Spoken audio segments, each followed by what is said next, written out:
ಭೂ ಶಬ್ದಸ್ಯ ಅಂಧಕಾರಸ್ಯ ರು ಶಬ್ದಸ್ಯ ನಿರೋಧಕ ಅಂತ ಮಾತೆ ಇದೆ ಸಂಸ್ಕೃತದಲ್ಲಿ.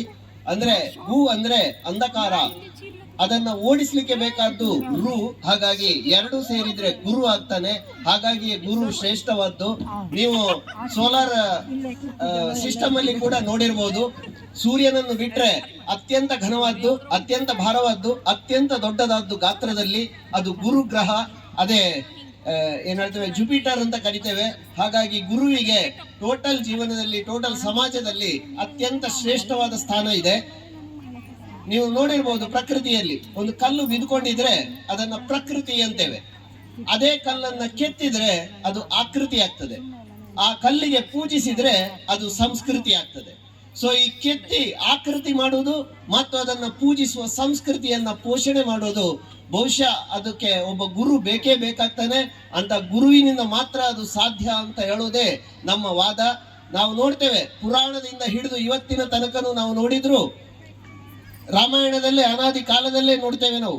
ಕೈಕೇಯಿ, ಮಂಥರೆ ಮುಂತಾದವರು ಇದ್ದಾಗಲೂ ಅವರ ಜೊತೆನೇ ಬೆಳೆದದ್ದ ಆಗಿದ್ರೂ ಕೂಡ ಶ್ರೀರಾಮ ಇವತ್ತು ಆದರ್ಶ ಪುರುಷ. ಯಾಕೆ ಆದರ್ಶ?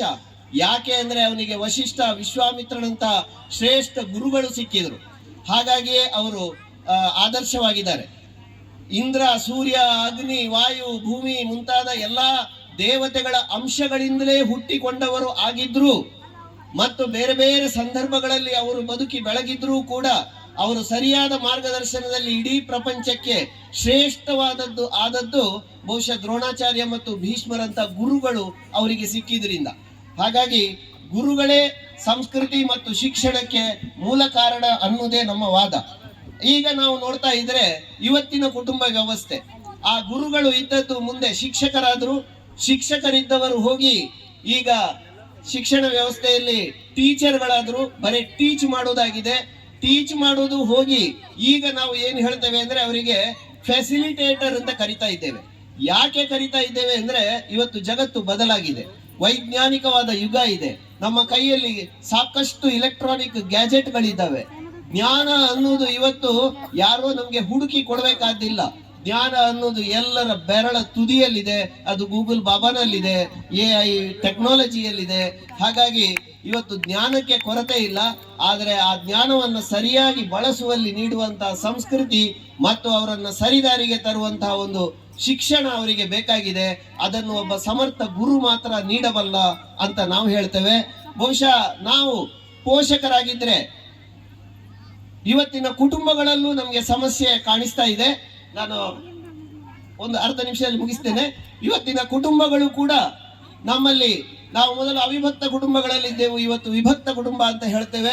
ಬಹಳ ನಮ್ಮ ಕುಟುಂಬಗಳಲ್ಲಿ ಏನಾಗಿದೆ ಇವತ್ತು ಅಂದ್ರೆ ನಾವು ಇಬ್ರು ದುಡಿಬೇಕಾಗಿದೆ.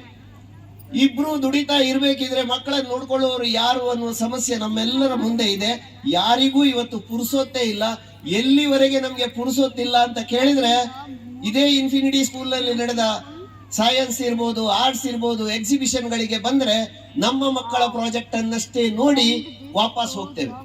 ಉಳಿದ ರೂಮ್ಗಳಿಗೆ ಹೋಗಿ ಒಳಗೆ ಅಡ್ಡಾಡುವಷ್ಟು ನಮ್ಮಲ್ಲಿ ಸಮಯ ಇಲ್ಲ. ಇಲ್ಲಿ ನಡೆಯುವಂತಹ ಸ್ಪೋರ್ಟ್ಸ್ ಗಳಲ್ಲಿ, ಇಲ್ಲಿ ನಡೆಯುವಂತಹ ಬೇರೆ ಈವೆಂಟ್ ಗಳಲ್ಲಿ ಪಾರ್ಟಿಸಿಪೇಟ್ ಮಾಡ್ಲಿಕ್ಕೂ ನಮ್ಗೆ ಸಮಯ ಇಲ್ಲ. ಇಂಥ ಪರಿಸ್ಥಿತಿಯಲ್ಲಿ ನಾವು ಬದುಕ್ತಾ ಇರುವಾಗ ಬಹುಶಃ ಇವತ್ತು ಶಿಕ್ಷಣ ಮತ್ತು ಸಂಸ್ಕೃತಿ ಅದು ಶಿಕ್ಷಕರದ್ದೇ ಅಂತ ನಾವು ಹೇಳ್ಬೋದು. ಇಷ್ಟೆಲ್ಲ ಬ್ಯುಸಿ ಇರುವ ಪೋಷಕರಿಂದ ಇದನ್ನೆಲ್ಲ ಶಾಲೆಯಲ್ಲೇ ಕಲಿಸಲ್ಪಡಬೇಕು. ಅದು ಶಾಲೆಯಲ್ಲಿ ಮಾತ್ರ ನಡೀಲಿಕ್ಕೆ ಸಾಧ್ಯ ಅಂತ ಹೇಳೋದು ನಮ್ಮ ವಾದ. ಇನ್ನು ಮುಂದಿನ ವಾದವನ್ನ ಸೆಕೆಂಡ್ ರೌಂಡ್ ಅಲ್ಲಿ ಮಂಡಿಸ್ತೇವೆ.